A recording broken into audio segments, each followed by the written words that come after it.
Salut à toutes et à tous, je vous retrouve après une longue absence sur cette chaîne qui n'est pas pour autant synonyme d'absence de contenu. Je préfère commencer par le dire parce que je me dis que peut-être tout le monde n'est pas au courant. J'ai un compte Instagram sur lequel je suis relativement très active, on fait des lives, on lit des livres ensemble, on partage beaucoup de choses. Donc si jamais vous ne me suivez pas sur Instagram et que vous voulez le faire, sachez que c'est tout à fait possible et que je suis active plus régulièrement que sur cette chaîne YouTube qui devrait toutefois être réalimentée assez fréquemment étant donné que la fin de l'année scolaire arrive, tout simplement. Alors, je reviens avec un book haul avant de vous reproposer du contenu un peu plus littéraire, et un petit peu plus recherché. Beaucoup de livres, donc on va commencer rapidement. Il y a premièrement plusieurs livres de Bulgakov, étant donné que je participe à l'initiative que lance depuis l'année dernière Napolita, qui est de lire, d'essayer de lire en tout cas de façon assez approfondie l'œuvre d'un auteur ou d'une autrice durant le mois de juin. J'ai choisi Bulgakov. Mon premier choix était Sylvia Plath, mais on va dire que Sylvia Plath, psychologiquement et mentalement, ça aurait été un petit peu plus lourd. Et donc je me suis tournée vers Bulgakov, qui n'est pour le coup pas très réjouissant non plus. De Bulgakov, j'ai déjà lu La Garde Blanche, Morphine, Le Maître et Marguerite, adoré, absolument splendide. Et donc j'ai racheté 4 livres de cet auteur, je vais y arriver. J'ai acheté Cœur de chien, qui est un court roman assez intéressant que j'avais envie de lire depuis très longtemps. J'ai acheté J'ai tué, qui est en réalité, il me semble, un court recueil de petits textes, petites nouvelles. Bulgakov a écrit, alors effectivement Le Maître et Marguerite est un gros pavé, mais il a aussi écrit beaucoup de petits textes et j'aime beaucoup ce genre d'ouvrage également. La locomotive ivre, qui est également un recueil de textes, et enfin encore un recueil de textes, les écrits autobiographiques de Bulgakov. Donc il y a Morphine, écrit sur des manchettes, Journal confisqué, Lettres à Staline et Les aventures extraordinaires d'un docteur. Voilà, je pense qu'il y aura de quoi faire. J'ai hâte de découvrir davantage Bulgakov parce que c'est un auteur qui effectivement est peu mis en avant, il me semble. Le Maître et Marguerite, c'est vrai que c'est un énorme classique, mais hormis cela, j'ai l'impression que l'œuvre de Bulgakov n'est pas très connue, qu'il n'est pas très mis en avant, alors que j'avais été absolument époustouflée et séduite par son écriture également dans La Garde Blanche. Voilà pour Bulgakov. Ensuite, j'ai acheté 2 livres en anglais. Est-ce que j'en ai que 2 en anglais? Oui, j'ai acheté 2 livres en anglais, alors assez incroyable, ça me ressemble pas du tout, mais j'ai acheté Hocus Pocus de Vonnegut. Je n'ai jamais lu Kurt Vonnegut, je ne me suis jamais particulièrement intéressée à son œuvre, mais je ne sais pas, j'ai envie de lire des choses un petit peu différentes, j'ai envie de lire un peu de la science-fiction, un peu plus de littérature, de para-littérature, si je puis dire. Et si je peux vous lire le résumé, si jamais ça vous intéresse. Ça suit Eugène, le parcours d'Eugène Debs Hartke, qui est un ancien vétéran du Vietnam, qui est un ancien professeur d'université et qui est actuellement emprisonné et qui attend son jugement qui le conduira vraisemblablement à la peine de mort. On se demande donc comment il en est arrivé là.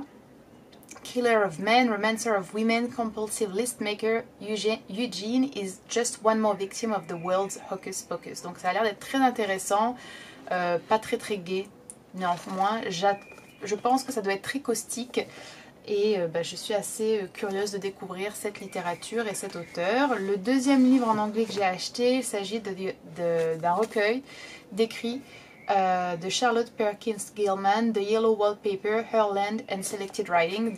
J'ai très envie de lire The Yellow Wallpaper, qui est traduit par le papier. Oh, j'ai déjà oublié comment c'est traduit en français. Je crois pas que ce soit le papier peint. Je crois que c'est la pièce jaune, la chambre jaune. Non, la chambre jaune c'est autre chose. Bon bref, peu importe. J'ai envie de le lire depuis très longtemps. Et la raison pour laquelle je ne l'ai pas encore lu, c'est parce qu'à chaque fois que je me déplace en librairie, ils l'ont toujours en français et j'avais pas envie de le lire en français, j'avais envie de le lire en anglais.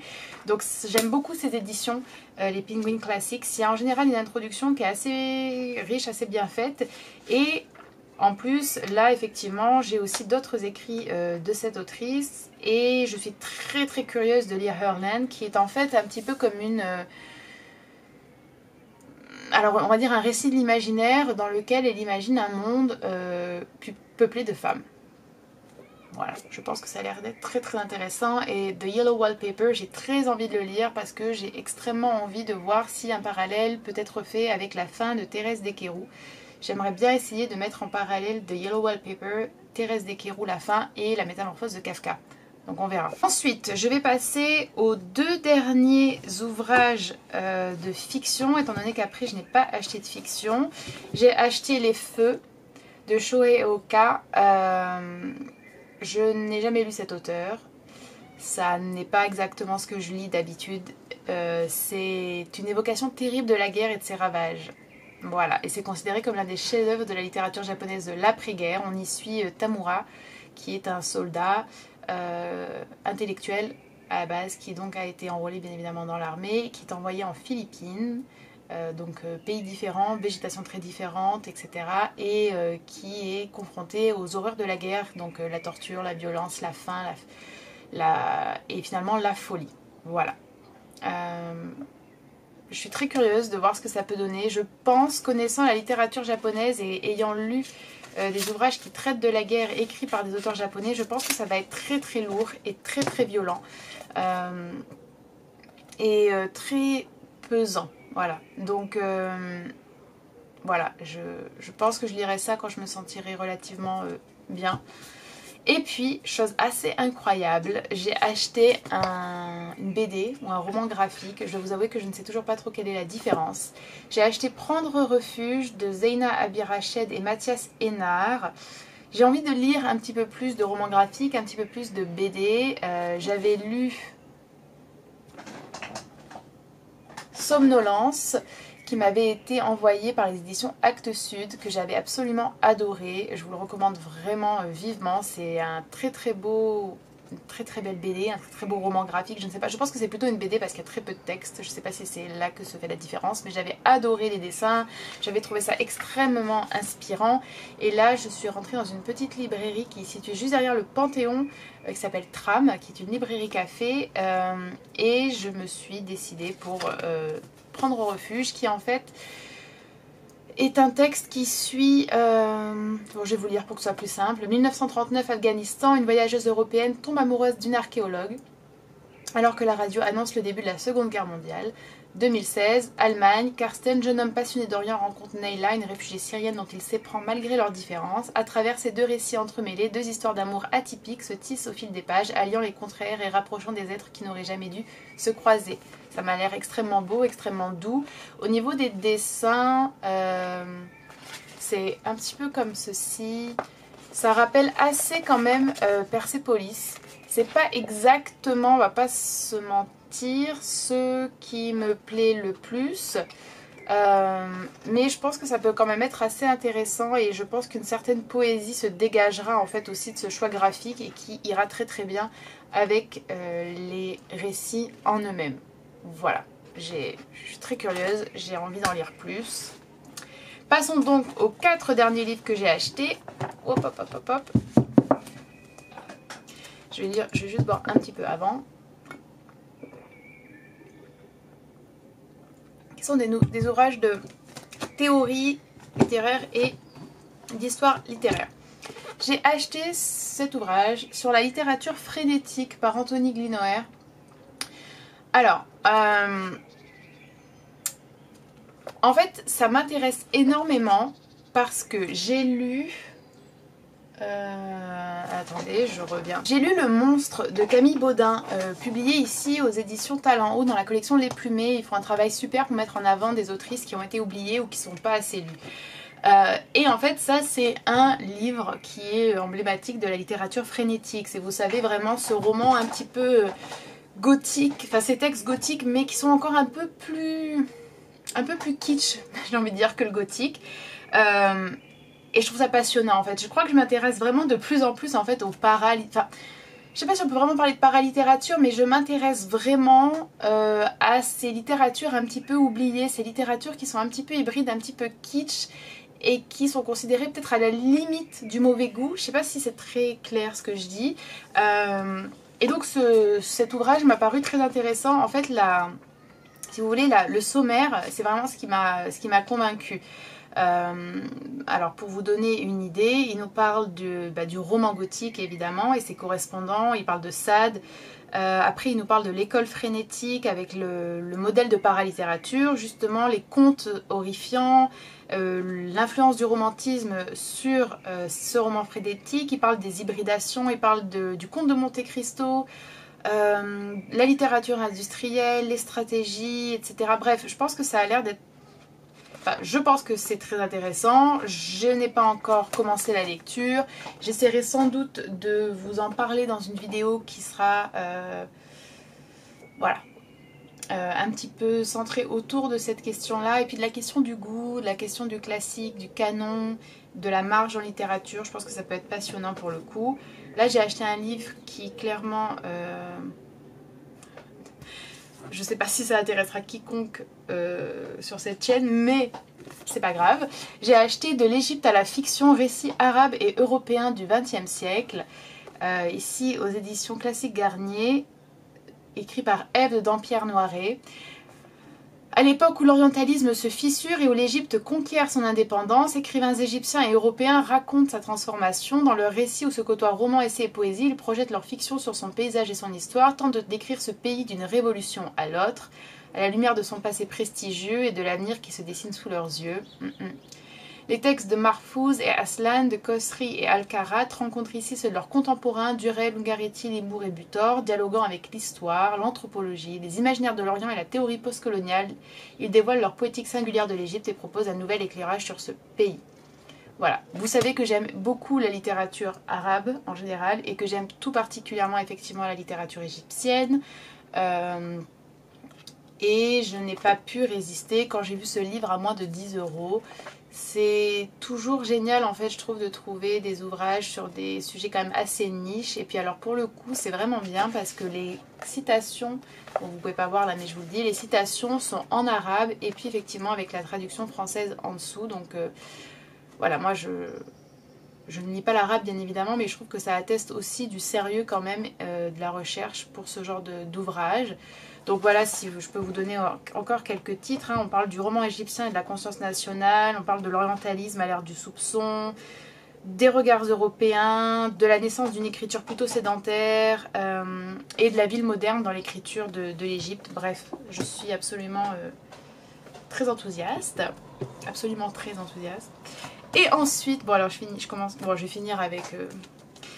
J'ai acheté ce gros livre qui est, comme vous pouvez le voir, un livre d'histoire. C'est l'histoire de la littérature coréenne des origines à 1919, écrit par Cho Dong-il et Daniel Boucher, je ne sais pas. Je suis très curieuse. En fait, celui-ci, c'est sans doute celui que j'ai le plus envie de lire, peut-être. Comme vous le savez, on a fait le printemps japonais en avril et mai, où on a lu de la littérature japonaise, on a regardé des films japonais, on a débriefé tout ça ensemble et j'ai trouvé ça absolument génial. Et en fait, vous le savez peut-être, mais j'aime beaucoup aussi la culture coréenne. Et je connais beaucoup moins bien effectivement la littérature par contre coréenne que la littérature japonaise, ça c'est évident. Et j'ai prévu de faire avec vous un automne coréen, donc... Voilà, c'était la parfaite excuse pour acheter ce livre, étant donné que voilà, il va falloir produire du contenu sur la littérature coréenne, et donc je pourrai me renseigner grâce à ce beau petit livre. Et ensuite, dernier mais pas des moindres, last but not least, réception créatrice de l'œuvre de Flaubert. Que voulez-vous que je vous dise? J'adore Flaubert, je ne sais pas si je peux vous dire vraiment autre chose. En fait, je m'intéresse énormément à Flaubert, ça c'est sûr, mais je m'intéresse aussi beaucoup depuis quelques temps à la théorie de la réception et aux réceptions des œuvres. Et la réception des œuvres de Flaubert, en fait, est très intéressante parce qu'elle a beaucoup évolué. Alors bien évidemment, c'est pas le seul auteur, c'est pas les seules œuvres où on observe ce genre de phénomène, mais je trouve que chez Flaubert, c'est quand même assez présent. Et en plus, on a effectivement, grâce aux correspondances de Flaubert, son regard aussi à lui sur la réception de son œuvre à son époque. Bref, c'est quelque chose qui me semble être très intéressant et j'aimerais beaucoup d'ailleurs vous faire une vidéo sur la réception de l'éducation sentimentale par exemple et de Madame Bovary parce qu'il y a énormément de choses à dire. Et puis alors là pour le coup, excusez-moi, mais quand j'ai ouvert ce livre à Gibert, je suis tombée sur le chapitre qui s'intitule Présence de Flaubert dans Blanche ou l'oubli. Blanche ou l'oubli d'Aragon. Si vous ne le savez pas, je suis... D'ailleurs, il n'y a pas Aurélien. Bref. J'adore la littérature comparée, en fait c'était ma matière préférée à la fac, j'aurais voulu être prof de littérature comparée, mais la vie en a décidé autrement, et je vois Flaubert dans beaucoup de textes, et j'aime beaucoup en fait réfléchir de la sorte aux livres que je lis, et clairement Aragon pour moi c'est, il est dans la lignée de Flaubert, je pense que je l'ai déjà dit dans plusieurs vidéos, mais pour moi il y a un triptyque sacré, qui est un petit peu moins sacré avec le premier roman, mais bon c'est pas grave, il y a pour moi le Lys dans la vallée, l'éducation sentimentale et Aurélien d'Aragon. Ce triptyque c'est vraiment le triptyque parfait pour moi, et donc quand j'ai vu qu'effectivement il y avait le lien entre Aragon et Flaubert, je me suis dit je ne peux pas passer à côté. Il parle également de Nabokov et ça m'avait aussi marqué quand j'avais lu Ada ou l'ardeur de Nabokov, qui est un superbe roman, très exigeant mais incroyable. Donc je me suis procuré ce livre-ci. J'ai beaucoup d'autres livres de théorie et d'analyse de Flaubert que j'ai envie d'acheter. Mais bon, là j'ai épuisé mon budget livre pour le mois. Donc je vais m'en tenir là. Voilà, j'en ai fini pour aujourd'hui. J'espère que cette vidéo vous a plu. J'espère que ça vous a donné des idées. Et n'hésitez pas à me dire si vous avez lu certains de ces livres ou si vous avez finalement envie également de vous procurer certains de ces ouvrages. Je vous encourage à checker tous les liens en barre d'infos pour Patreon si vous voulez me soutenir, pour Instagram si vous voulez me suivre sur Instagram. Et puis je vous dis à très bientôt. Bye bye.